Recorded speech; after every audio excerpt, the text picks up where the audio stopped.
¿Qué hubiera sucedido si hubiera tomado una decisión diferente?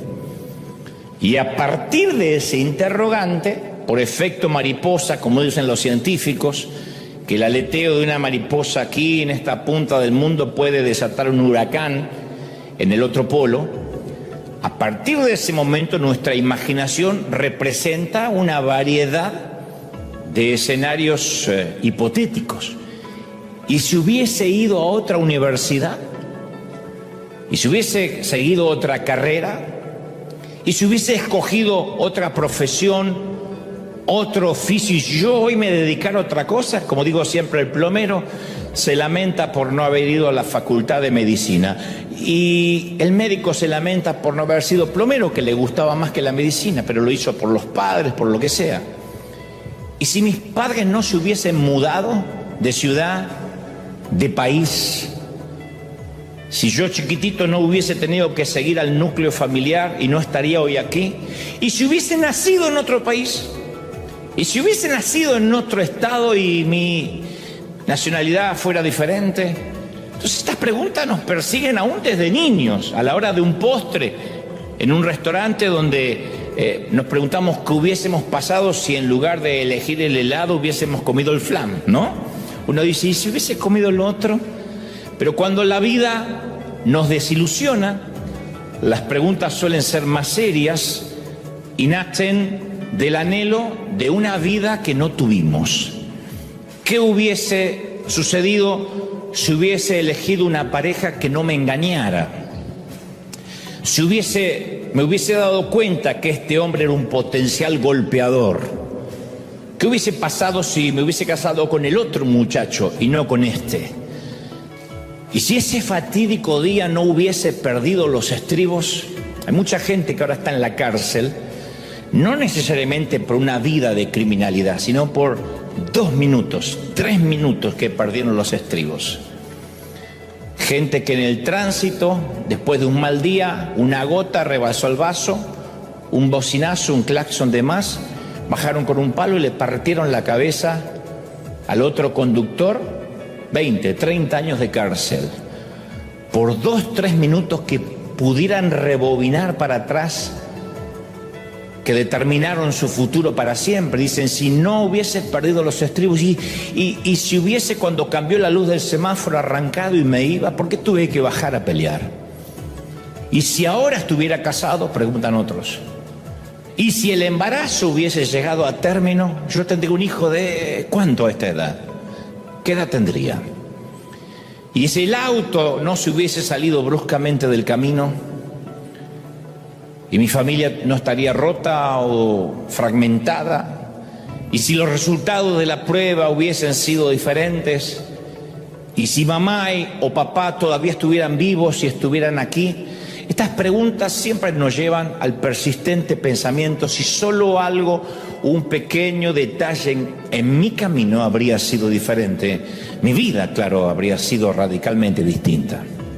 No importa si sentimos remordimiento por un fracaso pasado o soñamos con un presente diferente, pero los universos alternativos siempre nacen de la insatisfacción de nuestra vida presente. Decimos, estoy viviendo esto porque en aquel entonces no tomé esa bifurcación, no doblé la curva del camino, o seguí derecho, o sí doblé.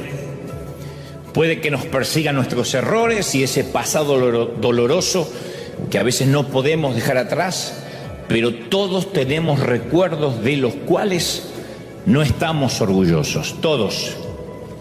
Formas de ser, incongruencias y grietas en nuestro carácter, todos, no necesariamente teníamos que haber pasado por un asesinato o golpear a alguien en la cabeza para no sentirnos orgullosos de lo que hicimos. Palabras duras de las que quisiéramos poder retractarnos, de allí el gran remordimiento. ¿Cómo quisiera tener la juventud de los 20, pero la cabeza que tengo ahora, o no? ¿Cómo quisiera tener el cuerpo de los 30, pero la sabiduría que tengo ahora a los 60, dicen otros? Relaciones rotas que hubiésemos manejado de forma diferente, que hoy manejaríamos de manera distinta. Aprendimos a callarnos más, aprendimos a tolerar, a elegir las batallas.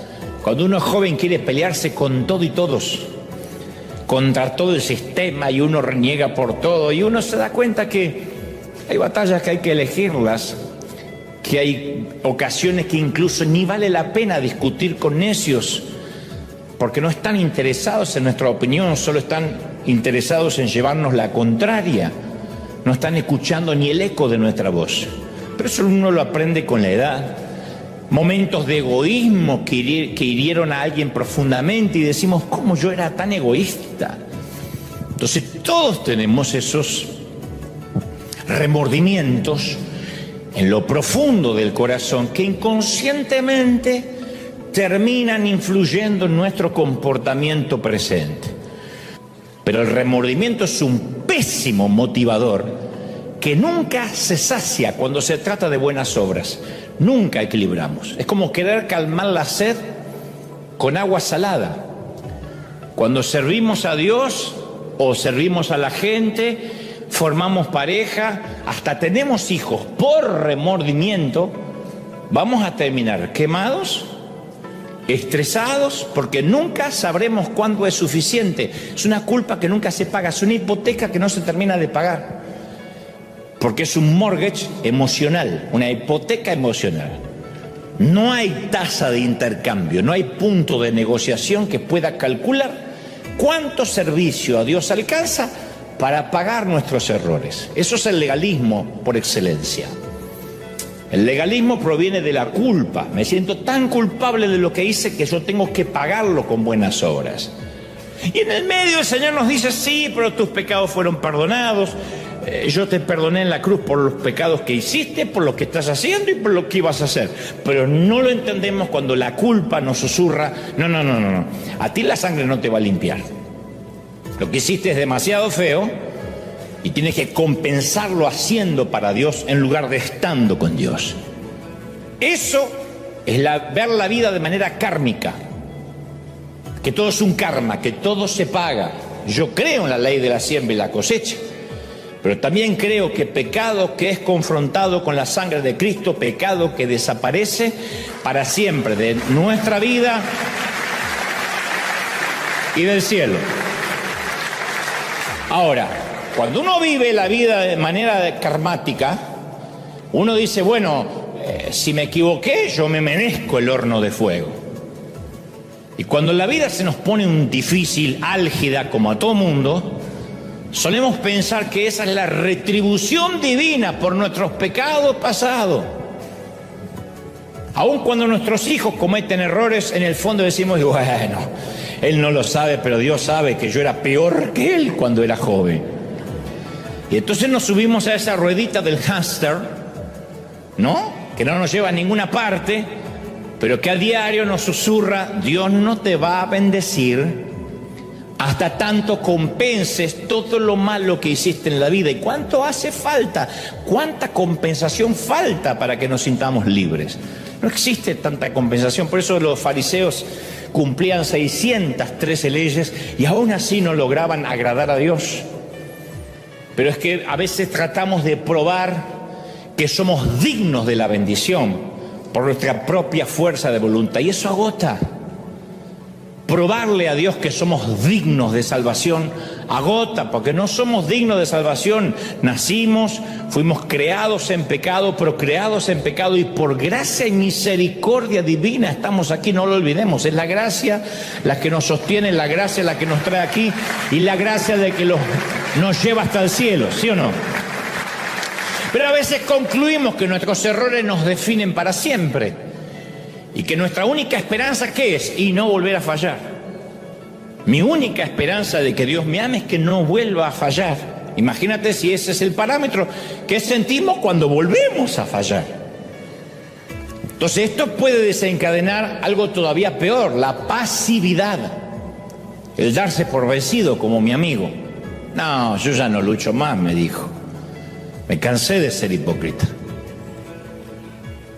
Si no hubiese hablado conmigo y hubiese hablado con otro, quizá le decía, es cierto, deja de servir a Dios, deja de tocar las cosas santas y arregla tu vida. Y en ese arreglo de la vida no vuelve más, porque no puede arreglar solo su vida. Entonces esa pasividad se ve cuando hay mamis y papis que no asumen la responsabilidad de disciplinar a sus hijos debido a sus matrimonios fracasados. Cuando hay personas que se divorcian, cargan con el divorcio una culpa.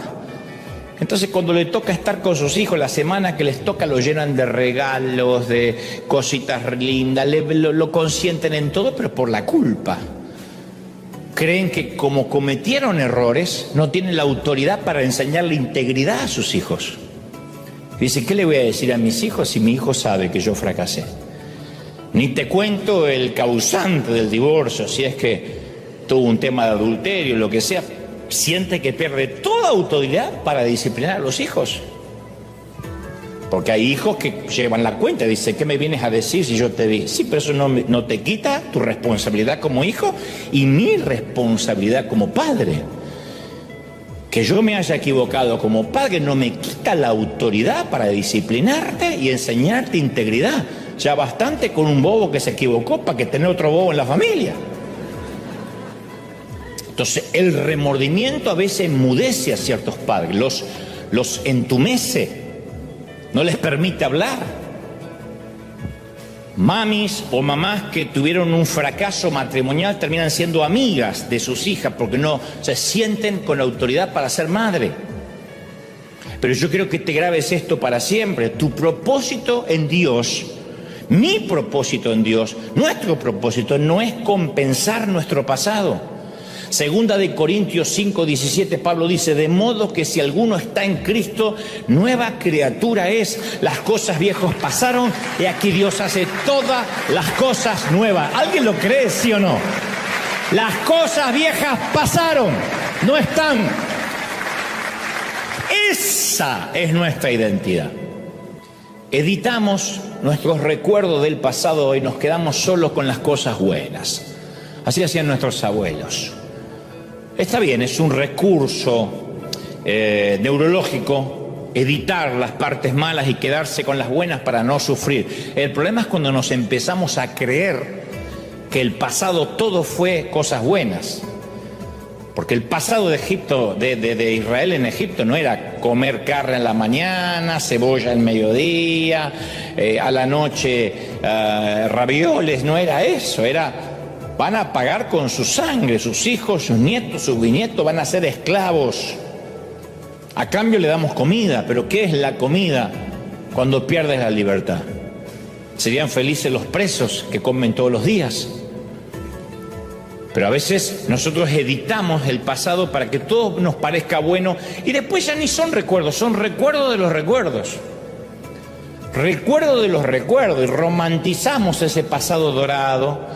Cuando nuestros cuerpos eran más aptos, yo a tu edad dormía 1 hora cada mes. ¡Oh!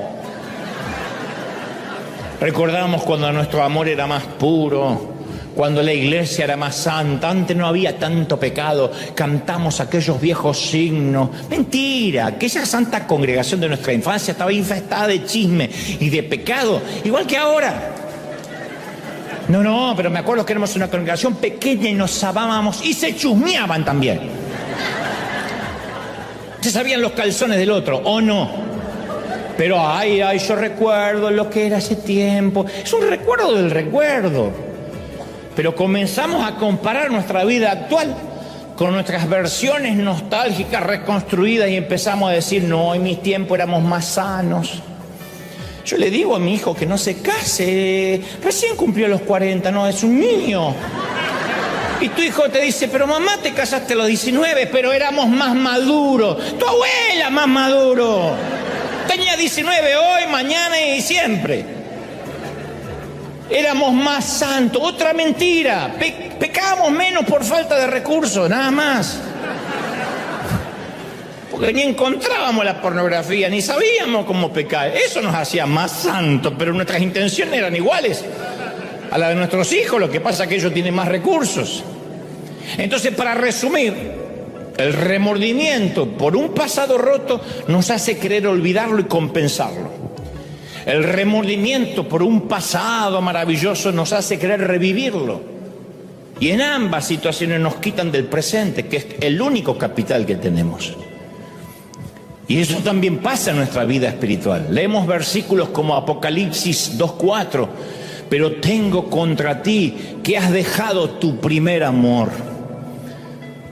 Han usado muchos ministros este episodio bíblico como para decir hay que volver a los tiempos antiguos. No, pensamos que Dios está diciendo vuelve a aquel pasado donde memorizabas la Biblia, donde vivías hablando en lenguas, donde vivías en una nube. No, lo que el Señor está señalando es cómo habían perdido de vista el primer amor en medio de las buenas obras.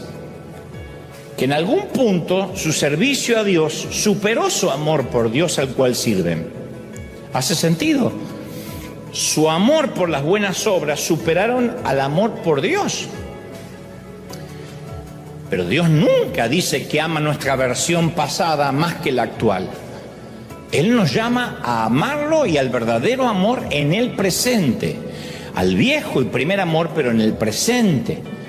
Pero a veces los remordimientos de un pasado feo o un pasado hermoso en su defecto no nos dejan ver la obra que Dios está haciendo hoy, la obra que Dios está haciendo hoy. Entonces, fijar nuestros ojos en imágenes congeladas en el pasado del cual huimos o de un futuro hacia el cual corremos produce parálisis, porque nunca estamos viviendo hoy ni agradecidos por lo que Dios nos da hoy. Nos terminamos perdiendo la belleza de la gracia presente. Ya sea, insisto, lamentándonos por el pasado o añorando el pasado hermoso. Nos perdemos el hoy. Todo lo que hoy por gracia tenemos, los que vivimos en la Unión Americana, los que vivimos en los Estados Unidos, mucho más agradecidos deberíamos estar que los que están en América Latina, porque mínimamente tenemos seguridad comparado con tantos países nuestros. Tenemos oportunidades que nuestros hermanos de la región no van a soñar en su vida. Entonces no tenemos el derecho ni siquiera a tener una mala cara. Y tú podrías decir, sí, pero la vida no me trató bien y tengo una enfermedad. Aún así, si estás aquí y entendiendo lo que estoy diciendo, da lleno por tu cerebro. Gloria a Dios que podemos entender, ¿o no? Pero hay un remordimiento más. Los remordimientos de la fantasía son imaginarios. Es cuando en la vida sentimos que creemos que deberíamos estar viviendo otra vida, otra cosa. Como que nos merecemos otra vida. Es imaginaria, pero creemos que nos merecemos esa otra vida. La madre estresada piensa, bueno, si yo tuviera más tiempo con mis hijos, yo sé que serían más obedientes, pero tengo que salir a trabajar, por eso no los puedo educar bien. Dame más tiempo y voy a ser una buena madre. Mi vida sería diferente si yo no tuviera tantas premuras económicas. Otra dama piensa, bueno, si yo perdiera algunas libritas, algunos kilitos, yo sé que mi estima estaría mucho más sana y estaría más segura de mí misma y por eso compartiría más el evangelio. O sea, las libras no le permiten testificar. Otro dice, no, a ver, si yo estuviese casado, yo sé que todo sería mucho más fácil para mí. No sería tentado, tendría a alguien que esté en mi equipo. Otro dice, no, yo no puedo ser santo porque no soy viudo. Si yo fuera viudo, o si yo fuera soltero todavía, sería una vida más fácil para mí. Entonces los remordimientos de la fantasía crecen en las semillas de lo que vemos a nuestro alrededor. Se alimentan de la comparación. A mí me sorprende mucho la gente que tiene esas vidas de fantasía. Yo digo, ¿y por qué? Y encima las redes sociales no ayudan en nada. Porque siempre vemos gente que nos muestra una vida que nosotros parece que nunca vamos a tener. Te estás comiendo tu humilde pupusa, tu sencillo taquito, y tu amiga en Pinterest te muestra fotos de sus comidas orgánicas y exóticas.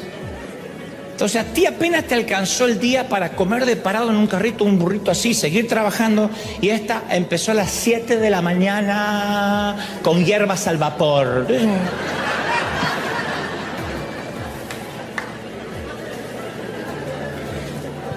Miras a tu marido que se rasca la panza y se sienta con sus calzones rojos a ver el partido. Y lo ves pasar así, dice, Señor, ¿por qué? Desvía la vista y te pones a mirar Instagram y te aparecen fotos de esa pareja perfecta paseando en la Toscana, Italia, donde su esposo tiene unos dientes como piano, es rubio. Seguro no usa esos calzones rojos espantosos. El hijo rubio de ojos azules de tu amiga se gradúa y parece un ángel. El tuyo parece un cholo que acaba de agarrar la migra.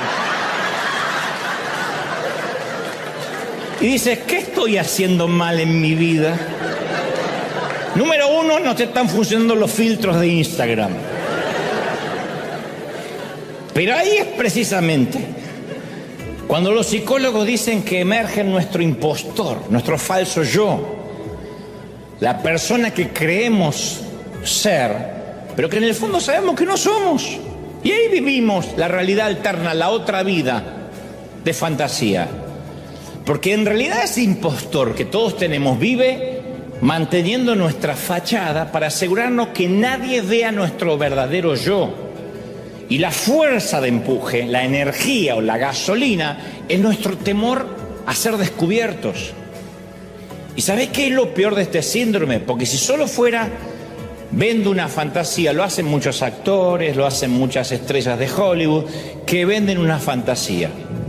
No digo que está bien, pero no sería del todo nocivo. Lo peor de esto es que primero comenzamos mostrando una fachada a los demás. Es verdad, nadie pone una foto en las redes cuando recién se levanta, con los ojos hinchados, con los pelos parados, sentado en el trono blanco. Nadie va a poner, bueno, algunos sí, pero la mayoría no. Le hacemos creer a los demás que somos lo que en realidad no somos. Hasta ahí puedo entenderlo. Hay algo de hedonismo, de esteticismo, de hedonismo y de un montón de cosas que tienen que ver con esto es lo que quiero mostrar. Pero en segundo lugar, nosotros terminamos comprando lo que vendemos. Y en un momento creemos que somos eso. Nos creemos que somos lo que no somos. Pero lo tercero, que es aún peor, empezamos a creer que Dios mismo también ama a ese impostor. Por eso hay tanto fingimiento en la iglesia. Porque armamos una figura de consumo público y después creemos que Dios también ama a esa figura de consumo público. Por eso hay tanta gente que puede mantener una doble vida, ministrar, predicar, porque cree que Dios ama a ese impostor en lugar de la persona real, y Dios nunca va a bendecir una mala construcción. Ese impostor es el que trata de compensar, de ocultar el pasado. Si podemos mostrarle al mundo lo bien que me va ahora, nadie se va a dar cuenta de mi pasado roto. ¿Cómo sabemos si vivimos a la sombra de nuestro impostor? Y bueno, algo práctico, esto no es psicológico, ni mucho menos, ni científico, pero yo me di cuenta que uno de los síntomas que puede mostrarnos que vivimos fingiendo es cuando usamos mucho la frase a estas alturas. A estas alturas yo ya tendría que haber recibido el aumento hace rato, dando la impresión de que si no recibí el aumento o la promoción es culpa del sistema. Yo a estas alturas ya me lo merezco. A estas alturas, mira lo que te digo, tendría que estar casada y con 4 hijos. Está soltera la flaca, pero tendría que estar casada con 4 hijos. A estas alturas yo ya debería tener mi propia casa. A estas alturas yo ya no tendría que estar luchando más con ese pecado ni con esa debilidad. Y la conclusión es que mi verdad impostora es mucho mejor. Entonces yo te voy a preguntar algo. ¿Quién dice que a estas alturas ya deberíamos vivir otra vida? ¿Quién? Porque la única persona que compara nuestro verdadero yo con nuestro yo imaginario somos nosotros mismos. Nosotros mismos nos subimos la vara. ¿quién nos dice dónde deberíamos estar ahora? A estas alturas yo ya tendría que ser legal. ¿Quién lo dice? ¿Quién establece nuestra línea de crecimiento? ¿Quién creó la curva de crecimiento con la cual nos comparamos? ¿Quién? ¿Cómo sabemos que estamos en el fondo del percentil? ¿Cómo sabemos que estamos enanos porque ya deberíamos estar crecidos? ¿Quién? ¿Dios nos dice eso? No, Señor, la mayoría de las veces no. Dios sabe que estamos en un proceso de crecimiento y sabe cuánto podemos asimilar y cuánto tiene que procesarnos según el carácter y la estructura emocional de cada quien. Nosotros nos autoimponemos la frase, y a estas alturas, ¿quién? Hay un versículo escondido detrás de la magistral declaración de Pablo, a esa de olvidar lo que queda atrás y proseguir a la meta, de Filipenses 3:16, que dice, y en todo caso, vivamos de acuerdo con lo que ya hemos alcanzado. Vivamos de acuerdo con lo que ya hemos alcanzado, da genú. En todo caso, esto es lo que alcancé. Dios nunca nos compara con lo que soñamos ser, porque ese ser soñado no existe y además Dios no lo conoce. Dios rechaza nuestro maquillaje. Dios no tolera nuestras cirugías. Dios, hablando metafóricamente, Dios no tolera nuestras fajas reductoras de grasa y andamos así a contar la realidad. Dios sabe que no somos eso. Dios sabe que no somos eso. Podemos meter la panza, está bien, para que no nos vean la panza los demás, pero Dios no nos dice, wow, mirá, Gabriel, se le fue la panza, ¿eh? Dios sabe que llegamos a casa y liberan a Willy. Dios sabe. ¿O no? ¿Por qué? Porque Dios conoce lo verdadero y lo auténtico.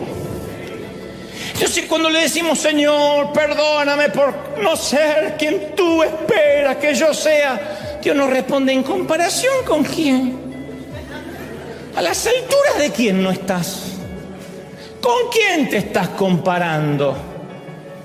Entonces quiero que nos grabemos esto, el lugar en el cual nos encontramos ahora, la situación en la cual estamos ahora, independientemente de la edad cronológica, es precisamente donde Dios quiere encontrarse con nosotros y darnos su gracia. ¿Lo recibimos? Es profundo, ¿eh? Nunca Dios nos compara con nuestro yo imaginario, nunca. En todo caso nos compara con Cristo. Él no dice, tienes que crecer como ese yo imaginario que muestras en Instagram. Él dice, tenemos que crecer conforme a la estatura de la plenitud de Cristo. Y Él sabe que solo para crecer como Cristo es a través de la gracia del Espíritu Santo. No hay otra manera, no hay otra forma. Esa es nuestra medida. Bueno, hasta aquí hemos braceado por aguas profundas. Y hemos aprendido que los remordimientos nos mantienen o atrapados en el pasado o encadenados a una versión ficticia de nosotros mismos. En su sermón más famoso, Jesús en la montaña, habló de nuestra tendencia a hacer planes por si acaso. Le dijo a sus discípulos en Mateo 6:25, no se preocupen por su vida, ni que comerán, ni que beberán. No les estaba instando a no trabajen, sean vagos, vivan de los planes del gobierno. No estaba diciendo eso. Dijo, no se preocupen por lo que van a comer, ni por su cuerpo, ni cómo se vestirán. No tiene más valor la vida que la comida, el cuerpo y la ropa. Entonces, al igual que los remordimientos de fantasía, los por si acaso o por las dudas, en mi país dicen por si las moscas, también viven en un mundo imaginario. Yo conozco gente tan controladora que tienen planes de contingencia para los planes de contingencia. Y como no están dispuestos a aceptar la posibilidad de un fracaso, se aferran a los planes de contingencia, a los planes B. Y tratan de controlar sus vidas. Y lo que es peor, tratan de controlar la vida de todo el entorno que les rodea. Hay mamás controladoras, hay papás controladores, hay hijos controladores, hay suegras super ultra mega archi mega controladoras. Pero esos planes de contingencia nunca vienen solos. El resultado es una preocupación neurótica, corazones llenos de ansiedad. ¿Y si pasa esto? ¿Y si pasa lo otro? Hay gente que no puede disfrutar su vida real, no puede decir, ¡qué lindo que hoy estoy desayunando! Porque viven pensando en lo que podría pasar. Hay gente que hoy decidió no congregarse porque podría pasar que Trump envía sus huestes aquí. ¿Hasta cuándo no se van a congregar? ¿Hasta cuándo se van a encerrar en un baño? Son los que, por ejemplo, viajan por 2 días y se llevan 9 maletas. 2 días, 9 maletas. Y no importa qué tan grandes sean esas maletas, son del tamaño de un mamut, así. Están llenas hasta arriba, porque no lo llenan de ropa útil, lo llenan de por si acaso. Otra es una maleta por las dudas y otro por si lo llego a necesitar. Por si llego a necesitar lo que acá no necesito. Por si hace falta. Por qué sé yo. Y no está de más. Y otra más que dice, lo que abunda no daña. Y se van llevando. Van por 2 días. Se llevan 5 pijamas. 2 días, 5 pijamas. ¿Qué va a ser una cura de sueño? 5 pijamas. 14 camisetas, 9 sombreros. Viajan a Miami en verano y llevan 8 suéteres de invierno por si cambia. 3 bufandas, 4 pares de botas, 2 paraguas. Estando en la casa usan el mismo calzón toda la semana. Viajan, llevan 54 calzones para 2 días.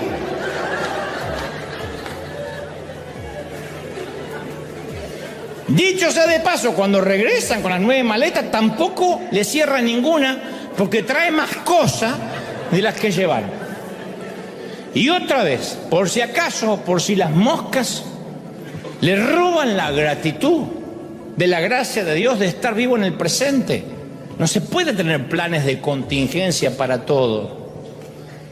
Entonces, cuando imaginan cómo la vida podría irse a la deriva o salirse de sus cauces, tratan de cubrir todos los frentes manteniendo el control. Y eso desgasta, eso agota. No tenemos el control de nuestra vida, no lo tenemos. ¿De verdad tenemos que recordar otra vez la pandemia para darnos cuenta que no tenemos ni el control de nuestra salud? Gente que iba al gimnasio todos los días se murió porque no podía respirar. No tenemos el control de nuestra vida. Por mucho que nos afanemos, no podemos agregar 1 hora a nuestra existencia, dijo Jesús. En el afán de que nada se salga de nuestras manos, hay padres que interfieren en todo, desde las decisiones académicas hasta las laborales. No estoy hablando de chiquititos, estoy hablando de cuando ya son muchachos, muchachas.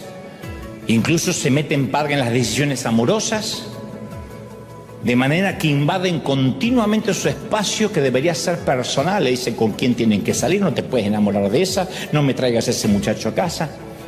Lo van a hacer igual. El no respetar el derecho a la privacidad de sus hijos son padres que suelen ser traficantes de culpa, que recurren a técnicas de manipulación para poder ejercer su dominio.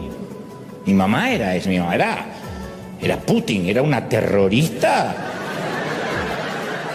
Mi mamá tiraba bombas así, al que le cayera, le cayera. Cuando me muera, va a ser demasiado tarde, voy a estar fría, decía. Algún día me vas a tener en la tumba y te vas a tener que arrepentir. Era traficante de culpa mi mamá. Narco. No droga, culpa. Y yo te digo algo, no se puede criar a los hijos con un plan de contingencia. No resulta. Nuestros hijos, número 1, no son nuestra propiedad. Es una falacia. Mis hijos. No, mucho menos son una extensión nuestra. Son seres independientes, no son clones. Que Dios nos los presta por 18 años. Y luego ellos deciden qué hacer con sus vidas. No es que es mi hijo y como tiene 35 años, aunque sea él no sabe y yo se lo voy a decir. Y ahí cuando las suegras hacen de suegra, los suegros hacen de suegro, tenemos una ventana de 18 años para darle bases y fundamentos. Por eso digo siempre, es una oportunidad única. Después ellos decidirán qué hacer con esas bases. Los padres somos apenas como Moisés, los preparamos para una tierra que posiblemente nosotros no vamos a conocer. Entonces los preparamos para que tengan los estudios que no tenemos, los títulos que no tenemos, eso es noble. Pero querer manejarles la vida como si su vida fuera un Nintendo, un juego de Legos, un PlayStation, no se puede. Por eso pregunto, ¿cómo reaccionamos como padres cuando nuestro plan se ve amenazado? ¿Respondemos con flexibilidad o nos ajustamos? Y decimos, bueno, sí, es mi hijo, lo parimos nosotros, pero tiene su propia personalidad, o no tenías la tuya. Porque nosotros nos olvidamos que fuimos hijos. Y que nuestros padres nos decían, nada, voy a hacer mi vida, y nos pegamos nuestros propios trancazos. Y cuanto más trancazos nos pegamos, menos trancazos queremos que tengan nuestros hijos. Los padres más radicales, más exigentes, son los que fueron más vagos de jóvenes. Y tienen razón, saben en lo que el hijo se está metiendo, pasó por eso. Pero eso no va a hacer que este hijo sea perfecto porque yo ya lo pasé. Va a tener que enfrentar sus propios desafíos. ¿Cómo somos? ¿Flexibles o agarramos el timón con fuerza para mantener el rumbo original y no montamos un escándalo si no se hace a nuestra manera? De a poco nuestros hijos van a hacerlo a su manera. Tarde o temprano les va a caer la moneda de las bases, de lo que aprendieron, pero generalmente eso llega cuando la mayoría ya no está en casa, a otro les llega cuando los padres ni siquiera están vivos. Yo hoy me doy cuenta de cosas que decía mi mamá, que yo le debatí toda la vida. Y ella me decía, cuando estés del otro lado del mostrador, te vas a dar cuenta. Yo pasé del otro lado del mostrador y no me di cuenta. Hasta ahora, que digo, entonces ella sufría de esta forma, con razón no dormía hasta que yo no ponía la llave a las 2, 3 de la madrugada, y ahí decía, recién ahí me puedo dormir. Yo le decía, yo soy grande, tengo 21 años. ¡Oh, qué grande que era! Mi mamá decía, es que yo no puedo dormir. Yo decía, ¿por qué no duerme? Ahora que yo no duermo, la entiendo también. Entonces, pero hay cosas que Dios quiere que no sepamos, que confiemos en Él. Hay muchas más que no nos interesa saber. Él quiere que consideremos las opciones, pero Dios nunca renuncia a su derecho de tener la última palabra. Todo está en manos de Dios. Todo está en manos de Dios. Todo. Andan videitos de TikTok dando vuelta, que sí, que están haciendo redadas en tal lugar, pero siempre hay un videíto de más donde aparte de esa redada agarraron a 3 y le pegaron con un palo y entonces pasó esto. La mayoría, no estoy defendiendo, no soy ni oficialista ni opositor, ni demócrata ni republicano. Lo que estoy diciendo es que la mayoría de las noticias tienden a darnos muchos escenarios. Mientras más busques, más te vas a preocupar. Pasó durante la pandemia, que las noticias siempre decían que se moría más gente de la que se moría. Siempre. Que todo asustaba más. Había gente que nos gritaba cuando andábamos por la calle repartiendo comida. ¡No le dejen comida, que está apestado! Pobre que se muera de hambre, aparte de tener COVID. No se acercaba a la gente porque había noticias a diario que decía todo lo malo que podía pasar. Eso demostró que el mundo está en un puño, así. En el puño de la información, de las comunicaciones. Mañana dicen, nos invaden los alienígenas y hay suicidios en masa. No, nadie piensa. Nadie ve las bajadas de las noticias, nadie se fija si la fuente es fidedigna. Porque la gente ya no lee más los periódicos. Ni el Washington Post, ni el Herald, ni CNN. La gente se informa por TikTok. Por un imbécil que, como no tiene nada que hacer, sube un videito con inteligencia artificial. Ahora estaba en Argentina, todo el mundo me felicitaba porque le había puesto los puntos al Papa, porque alguien puso una inteligencia artificial, yo hablando con el Papa. Qué bien que le dijiste eso antes de morir. Nadie se puso a fijar que ese no soy yo, está más viejo.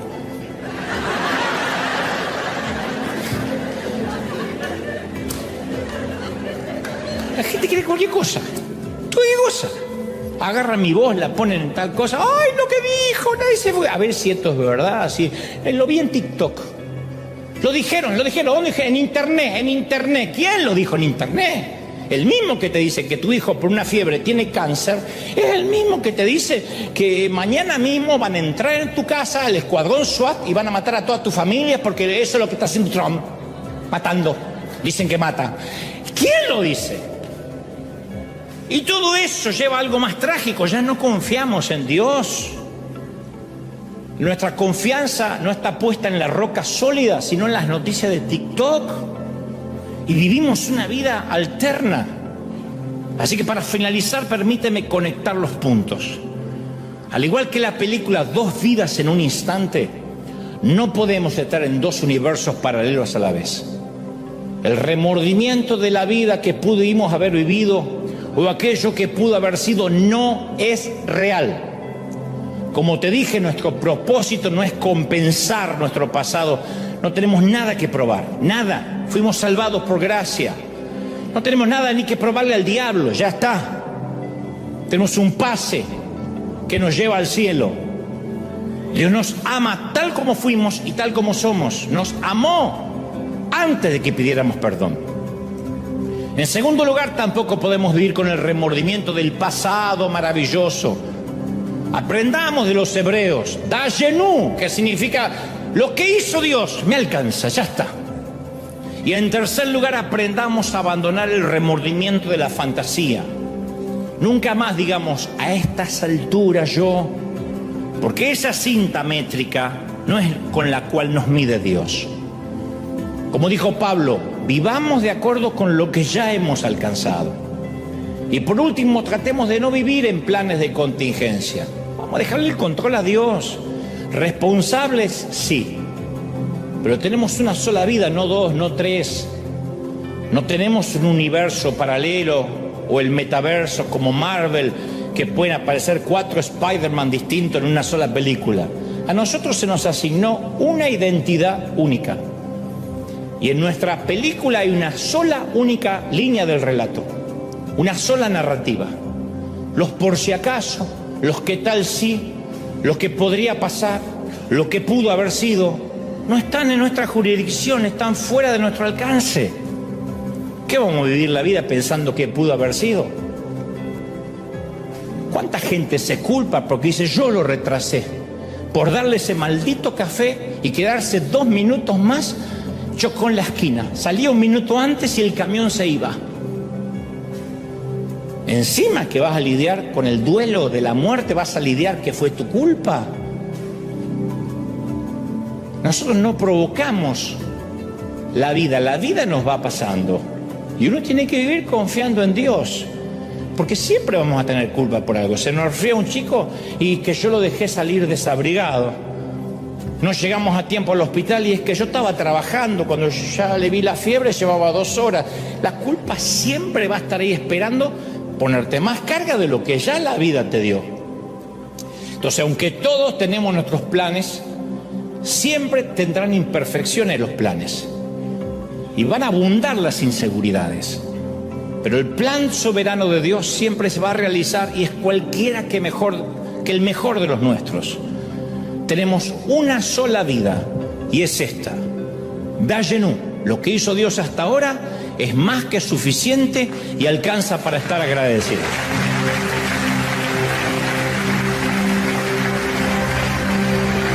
Vamos a darle un aplauso grande al Señor que ha hablado esta mañana. ¡Bendito sea Dios! Si puedes levantar tus manos conmigo al cielo, Señor, gracias por esta mañana aquí, por este día maravilloso. Este es el día que tú has hecho y nos estamos alegrando y gozando en ti. Señor, tenemos esta palabra ahora en nuestro corazón. Son tesoros en vasos de barro. Yo te ruego que cada palabra pueda proyectarse más allá de nuestra propia vida y llegue a nuestros hijos y a los hijos de nuestros hijos si nos das la dicha de la longevidad. Bendícenos, para que cada mañana nos levantemos con un espíritu de agradecimiento y lleguemos a la cama con cansancio, pero mucho más agradecimiento todavía. Que aprendamos a ver la vida como es la vida que tenemos. Hicimos lo que pudimos. Y aún muchos tomamos decisiones, pero creímos que en aquel entonces era una buena idea. Y tú bendices lo auténtico. Si creímos que era una buena idea, es autenticidad. Algunos tomaron decisiones de jovencitos, errores, pecaron, se equivocaron, pero eras eso. Ni siquiera tu cerebro se había desarrollado lo suficiente. No te ofendas, pero ni siquiera nuestro cerebro, cuando somos jovencitos o adolescentes, está en su plenitud. Siguen creciendo las vías neuronales, y esa neurogénesis, hasta que se transforma en un cerebro adulto, nos hace cometer cosas que no sabemos, responsabilidades que no sabemos que vamos a asumir, consecuencias que no calculamos. Pero aún así su gracia es abundante, y así como cuando ves a tu niño caerse porque intenta caminar, lo sigues amando. Y cuando ves a tu niño adolescente haciendo boberías, lo sigues amando. Y cuando se hace grande y se equivoca más grande, lo sigues amando.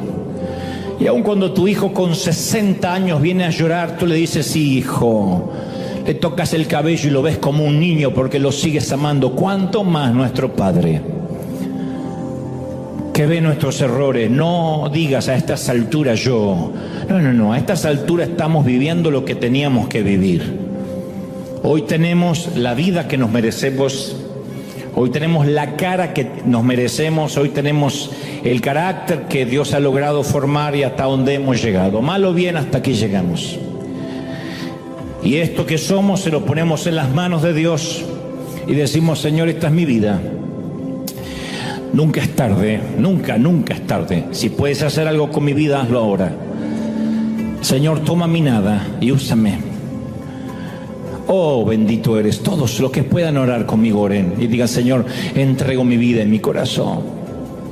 Los que quieren recibir al Señor en su corazón, los que dicen: te recibo en mi vida, y están orando y haciendo esta oración aquí en el arena o en sus hogares, permitan que el Espíritu Santo traiga convicción de pecado. Qué diferente que es el remordimiento. Es convicción para arrepentirse y que esos pecados desaparezcan de la faz de la tierra, desaparezcan de nuestra mente y de la mente de Dios. He aquí, yo hago nuevas todas las cosas. No traigáis a memoria las cosas pasadas. Tú no eres, yo no soy el resultado de nuestro ayer. Somos lo que hoy somos por gracia divina. Somos los que seremos en Él, en su mano providente. Y recibimos esta palabra hoy para cambiar nuestro paradigma, nuestra mente, nuestra forma de mirar y observar la vida. Te exaltamos, Rey de Reyes. Te adoramos y ponemos nuestra vida en esta línea del relato a tu disposición. Los que están llorando, las lágrimas, deja que purguen por última vez esas decisiones pasadas erróneas que te pesaban sobre ti. Ya no son tuyas, suéltalas. Esto no es tu jurisdicción. Como en las películas, cuando viene cierto escuadrón policial y le dice a la policía local: esto ahora es jurisdicción del FBI, retírense. Ahora viene el Señor y dice: ya no es tu jurisdicción el pasado, retírate. Yo me hago responsable por tus pecados. Yo pagué por ellos en la cruz del Calvario. No los traigas a memoria, abandónalos.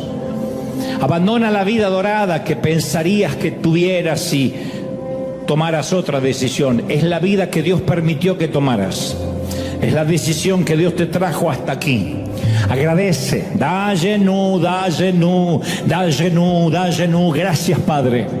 Señor, he transmitido lo que creo me has dicho a este tu ejército, tu pueblo. Gracias, porque sé que esta palabra no volverá vacía y tu Espíritu Santo llega donde yo no puedo llegar, que es el corazón, que es lo profundo, que es el ser, la esencia. Gracias, Dios, por este día.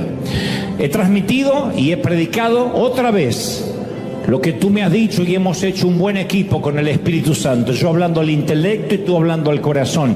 Y soy libre de esta palabra y esta palabra ahora trae fruto y trae su recompensa y su cosecha en el corazón de cada quien. Señor, bendigo a los que estamos aquí. Los bendigo en el cuerpo, en el alma y en el espíritu. Para que el mes de junio sea un mes de reestructuración, de reinvención, de reforma y de nuevas decisiones profundas. Lo creemos, lo declaramos. Seamos prósperos, benditos en el cuerpo, en el alma y en el espíritu. Amén y amén. Gloria a Jesús. Somos bendecidos para bendecir. Buen domingo. Dios te bendiga, Dios te guarde. Hasta la semana que viene. A confiar en Dios, gente. Bendecidos.